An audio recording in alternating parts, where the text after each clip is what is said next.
Hewan yang akan kita bahas kali ini bisa dipastikan semua petani pasti membencinya, terutama saat masa tanam padi. Ya, apalagi kalau bukan Golden Apple Snail atau biasa disebut keong mas. Bagaimana tak menjadi musuh petani? Mereka ini sudah diburu habis-habisan, dibuang ke tengah jalan, bahkan dihancurkan telur-telurnya.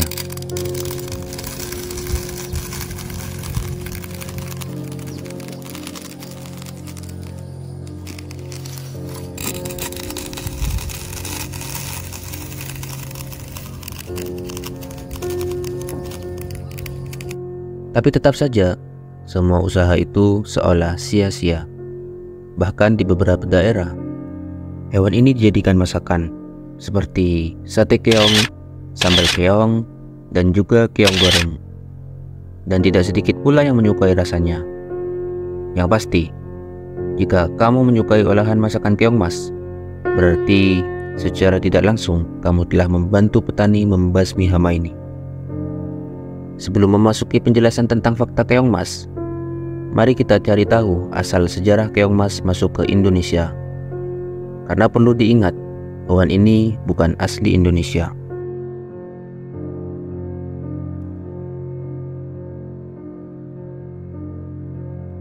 Keong mas memiliki warna emas yang cerah dan indah. Dalam cerita rakyat Indonesia, keong mas digambarkan sebagai kisah iri dengki. Akibat iri dengki, seorang perempuan bernama Chandra Kirana disihir menjadi keong mas.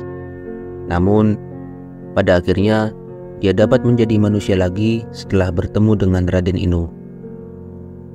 Menariknya, pengarang asli dan mulai kapan cerita ini muncul sangat susah untuk ditelusuri. Dalam dunia sains, keong mas masuk Indonesia diduga melalui bisnis hewan hiasan rumah. Keong mas, terutama jenis P. canaliculata, di Indonesia diimpor sebagai hewan peliharaan akuarium. Namun, saat perdagangannya tidak begitu sukses, keong mas dibuang ke badan perairan seperti sungai, danau, atau kanal irigasi. Distribusi secara tidak sengaja, seperti terbawa muatan kapal, ditengarai menjadi alat penyebar keong mas di Indonesia. Setelah puluhan tahun, salah satu dari spesies asing invasif terburuk ini dapat dijumpai di lahan persawahan di negeri ini.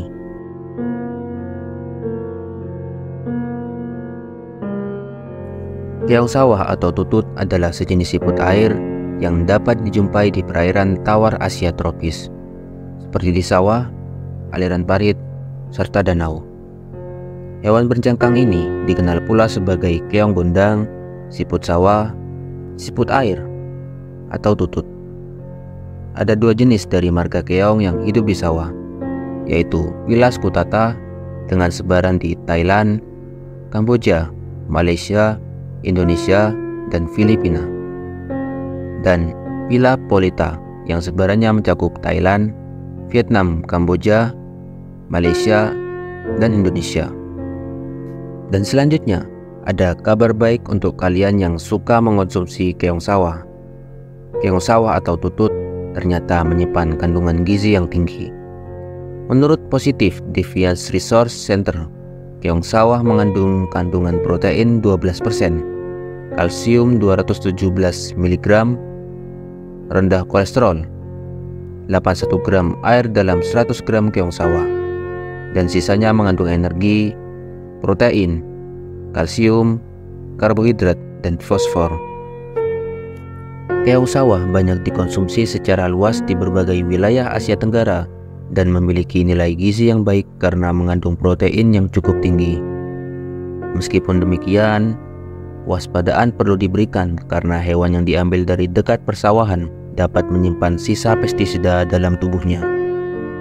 Semoga fakta ini tidak membuat kalian untuk takut mengonsumsi keong.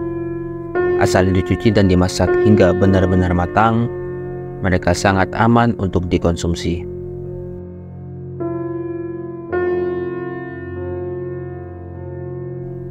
Di lahan persawahan inilah keong mas menjadi hama utama padi.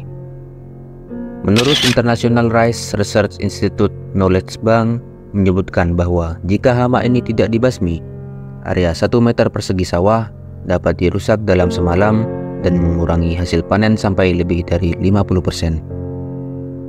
Selain dampak dari persawahan, masuknya suatu spesies yang bukan endemik pada suatu ekosistem baru secara umum dapat menimbulkan dampak yang buruk. Spesies yang bukan endemik dapat bereproduksi sangat cepat, mengalahkan spesies endemik dalam kompetisi memperoleh makanan ataupun ruang. Spesies invasif ini dikenal sebagai salah satu penyebab hilangnya hewan endemik daerah tersebut. Berbagai metode untuk memberantas hama keong mas di sawah telah dicoba. Salah satunya, secara lengkap YRRI telah menyajikan informasi cara mengendalikan keong mas. Contohnya, di lingkungan yang telah terinfeksi keong mas, kerjasama massal petani mengungut keong mas dan menghancurkan telurnya dapat menjadi langkah yang baik. Selanjutnya, ada cara manajemen tinggi air maksimum 2 cm di persawahan juga dipercaya mampu menghambat penyebaran keong mas. Karena pada ketinggian air di bawah 2 cm ini, keong mas akan lebih susah bergerak. Cara selanjutnya, petani juga dapat meletakkan daun tembakau atau jeruk yang bersifat toksik pada keong mas di tanggul-tanggul sawah. Mengontrol populasi keong mas dengan pestisida juga dapat dilakukan. Cara ini mungkin efektif, tapi dapat membahayakan hewan akuatik lainnya. Dapat meningkatkan polusi bahan kimia atau menjadi paparan racun bagi petani itu sendiri.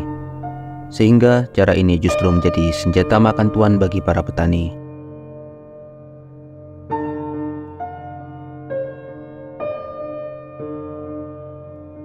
Seperti yang sudah saya jelaskan di awal, keong mas mengandung gizi yang tinggi pada dagingnya. Sayangnya, di balik gizi yang tinggi, terdapat pula parasit yang lumayan menyeramkan pula. Angiostrongylus cantonensis adalah parasit nematodik zoonotik yang hidup pada keong mas. Bila mengolah masakan daging keong mas dengan kurang matang, di dalam daging keong mas berpotensi meninggalkan parasit ini. Studi cross-seksional digunakan dalam pengumpulan 150 ekor keong mas dari genangan air di sawah 5 desa di sekitar kampus IPB Dramaga. Hasil pengamatan menunjukkan persentase larva cantonensis yang terdapat pada keong mas sebesar 20% di desa Cihideng Hilir, 16% di desa Cangkurawok, 6% di desa Ciapus, 3% di desa Sukamakmur, dan 0% di desa Cinangneng. Perbedaan persentase keberadaan larva nematoda pada keong mas tampaknya sangat dipengaruhi oleh kondisi sanitasi lingkungan pada habitat keong mas. Hasil studi ini mengindikasikan bahwa terdapat ancaman infeksi cacing zoonotik pada masyarakat di kelima desa tersebut. Dan hal ini perlu mendapat perhatian dari sisi sanitasi dan higiene lingkungan sebagai salah satu upaya pencegahannya.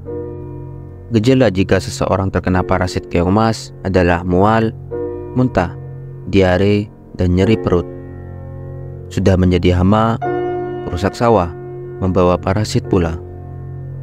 Sehingga tidak heran jika banyak petani yang memburu keong mas besar-besaran lalu menebarnya di jalan agar hancur terlindas oleh kendaraan yang lewat. Ya, daripada harus memakan daging keong mas dengan risiko terkena parasit, mending langsung buang aja. Mungkin begitu yang terlintas di pikiran para petani.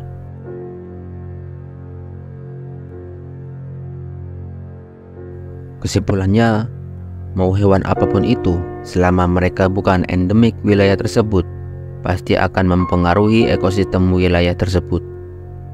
Menghilangkan spesies endemik karena berebut makanan yang terbatas. Mempelajari dan menjaga alam adalah tugas kita semua. Jangan sampai kejadian hewan invasif terus bertambah, yang pada akhirnya kita juga yang menanggung akibatnya. Terima kasih telah menonton hingga menit ini. Jika Anda mempunyai ide konten untuk saya bahas, silakan saja tulis di kolom komentar. Sampai jumpa pada pembahasan selanjutnya.